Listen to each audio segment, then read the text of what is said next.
Почитувани, радикални маргинални структури се обидуваат повторно да предизвикаат вештачки конфликт со символите на државноста и борбата.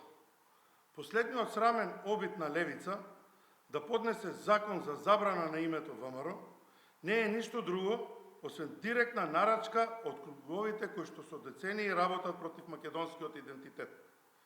Ова е истата таа агенда што со години се промовира од политички и академските структури и центри во Бугарија.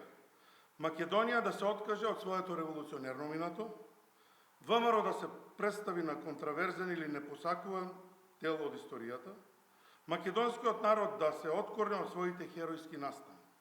Сега, истата таа агенда добива домашни извршители во форма на пратениците на левица. Ова не е прв пат да се случува. Во 2018 година имаше обид со поддршка од тогашната власт на СДСМ и ДУИ и СЈО како инструмент да се укине ВМРО и да се измени законот. Тие обиди тогаш беа спречени благодарение на поддршката од пријателски држави и сестрински партии со тогашната агенда беше разобличена. Но денес, она што особено ја открива суштината на ова сценарио е фактот што истата таа улога ја презема Димитар Апасиев, тогаш советник во СЈО, денес лидер на левица. Само што денес, заслепен од сопствената ароганција, сам си ја потврдува улогата дека е најобична алатка во туги раци. Алатка што кога нема да им користи, ќе ја заменат со нова. Но ВМРО е повеќе од име.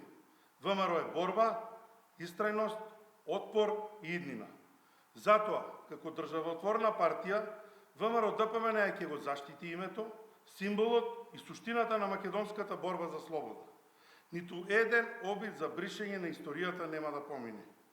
Повторно ќе се види кој стои на браникот на Македонија, а кој, како испостава на туги интереси, работи против сопствениот народ. Историјата не може да се избрише со закон, а ВМРО ќе продолжи посилно, почисто, поодлучно од кога било досега.